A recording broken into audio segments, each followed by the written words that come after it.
She'd wiped that same table 3 times tonight. Not because it was dirty, but because it gave her something to do, something to hold on to. For 8 years, Elena Reyes had served the city's elite at the Sterling Room, where fortunes were made and hearts quietly broke behind silk curtains. Every evening, she watched men in tailored suits sign papers worth millions, deals sealed over wine older than her dreams. And every evening, she walked home in worn-out shoes, carrying tips barely enough to pay rent. But tonight, something in the air felt different.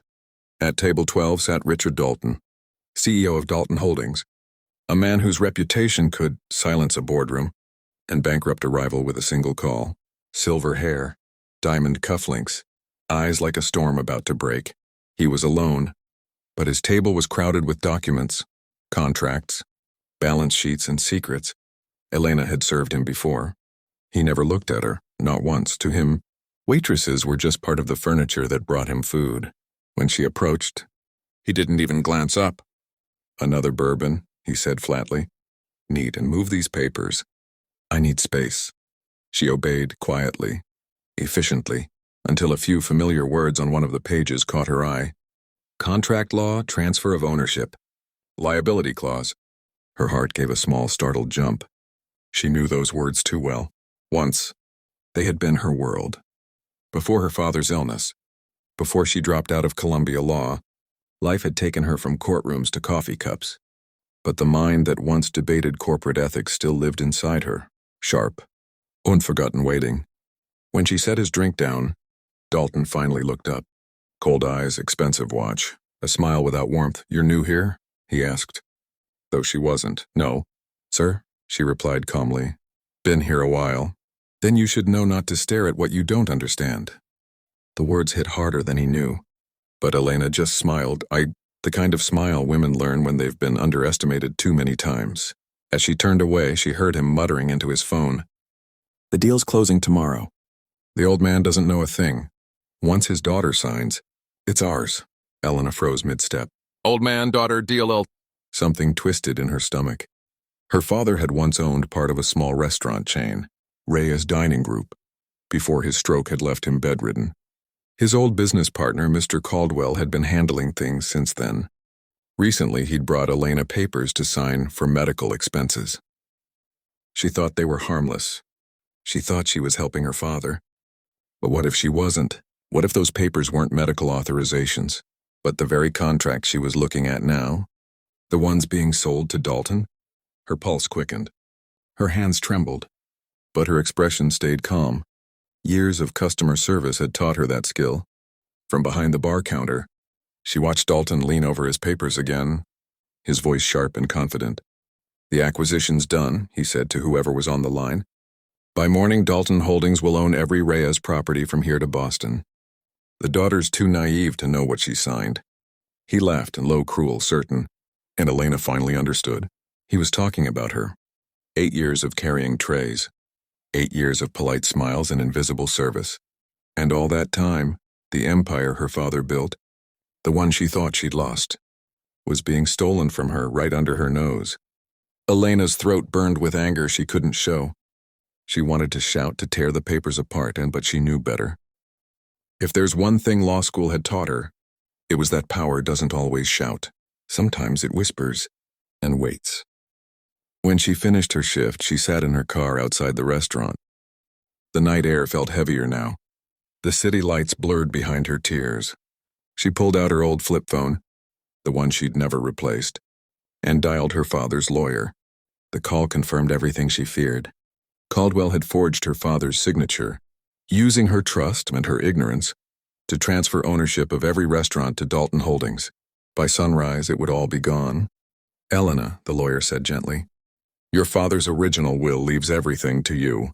But if these transfer contracts go through, there's no undoing it." She sat in silence, gripping the steering wheel until her knuckles turned white. Her father once told her, "When people think you're weak, that's when you're most dangerous, because they'll never see you coming." And tonight they wouldn't. Elena wiped her tears, fixed her uniform, and walked back inside the Sterling Room. Dalton was still at table 12, now joined by Caldwell, both laughing over something she couldn't hear. As she approached, they barely looked up. Caldwell froze when he recognized her. "Elena, you work here?" "Yes," she said with quiet composure. "For 8 years now." Dalton frowned. "You two know each other?" Caldwell laughed nervously. "Just her father's old partner. She's nobody." Nobody. That word used to hurt. Now it felt like power, because only nobody could walk unseen through the room that was about to burn. Elena poured them fresh coffee, her eyes sweeping across the table, across the documents that had stolen her future. She didn't say another word. Not yet, but tomorrow. They'd learn who she really was. Elena didn't sleep. By dawn, her uniform was gone, replaced by a black blazer she hadn't worn in years. The one she kept folded in a box marked, "Before everything fell apart." She stared at her reflection in the mirror. The waitress was gone. The law student, the fighter, was back. In her hands, she held a simple plan.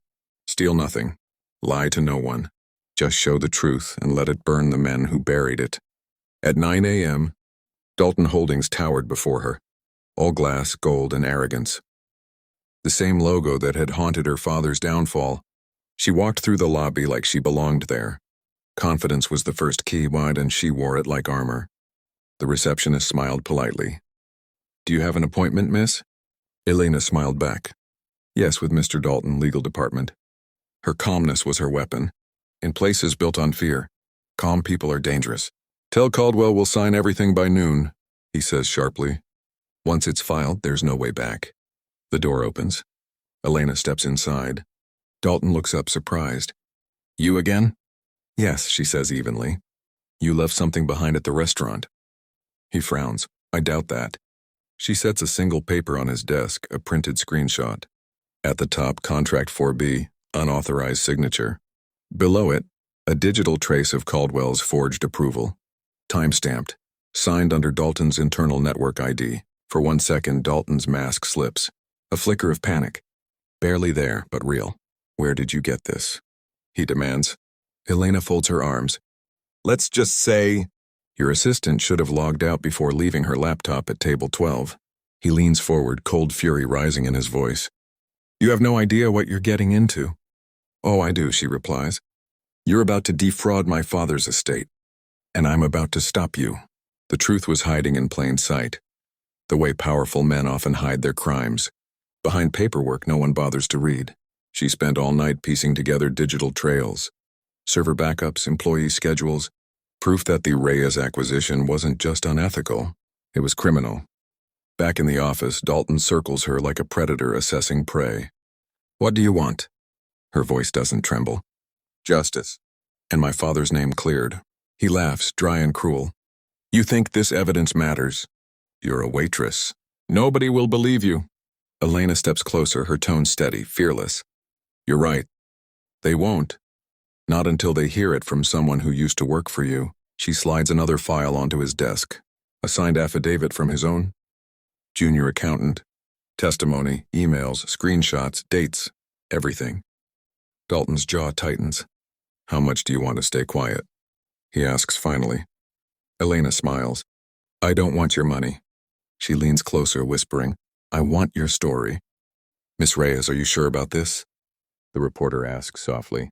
"Once this goes public, there's no going back." Elena nods. "For years, they taught me to serve quietly. Now it's my turn to speak. Sometimes power doesn't come from money. It comes from finally telling the truth no matter who's listening." The reporter leans forward. "You said Dalton used forged contracts?" "Yes," Elena replies. "But not just forged, predatory. He built his empire on broken trust, and people like my father paid the price." Her hands shake, and not from fear, but from the weight of finally being heard. Cut to Dalton's office. Police officers enter. He stands frozen, paper scattered, his empire collapsing under the truth he thought no one would find. By the time the sun set, the story had already gone viral. Waitress exposes billionaire fraud. The same hands that once carried trays now carried justice. Elena didn't smile, not yet. She just stood outside the building, watching everything crumble, quietly, completely. And when she finally walked away, she whispered to herself, "Dad, it's over. We're free." Power can silence truth for a while, but it can't erase it. And sometimes the smallest voice in the room is the one that changes everything. It's been 3 months since that morning. The city still hums the same. Cars, chaos, people running toward their dreams. But Elena walks slower now. She's not running anymore.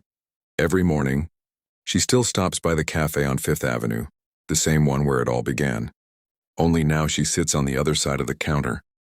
Not in uniform, but with a notebook and a laptop. They offered her money, so much money, for interviews, brand deals, talk shows.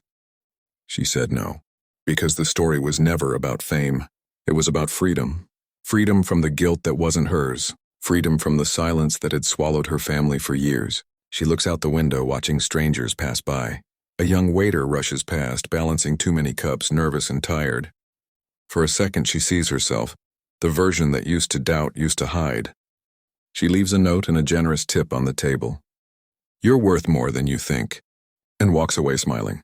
A few blocks away, inside a downtown law firm, her name now sits etched on a glass door. Elena Reyes, legal investigator. She works quietly, passionately, not for power, but for people who don't have any. Her cases are small, local, unseen, but every win feels like light finding a crack in the dark. Sometimes at night she still dreams of her father's voice. He's sitting at the old kitchen table, humming the same melody he used to when reading case files. In her dream, he looks up and says, "You kept your promise." And when she wakes, there's peace in the kind that comes after storms finally end. The world forgets fast. Scandals fade, stories get replaced, but truth, real truth, never disappears. It stays in the lives it changes, in the voices it frees, in the courage it awakens. Months later, the Herald runs another headline. Former waitress builds legal aid foundation for workers' rights. The photo beneath shows Elena standing outside a small office, sunlight on her face, determination in her eyes. She didn't build an empire. She built a purpose. A man in a gray suit stops her on the street one afternoon. "You're Elena Reyes, right? The one from the Dalton story?" She nods, slightly uneasy. He smiles warmly. "My sister worked for one of his companies. You saved her job." "Thank you." For the first time, she doesn't know what to say, so she just smiles back and says, "Tell her to keep fighting." That night, Elena walks home beneath the city lights. Her reflection follows her in every glass window. The same eyes, the same woman, but lighter now. She learned that truth doesn't need to shout. It just needs to stand, quietly, firmly, fearlessly. And sometimes the ones who serve in silence become the ones who lead the loudest change. Closing line: once she was just a waitress. Now she's the story that power couldn't silence.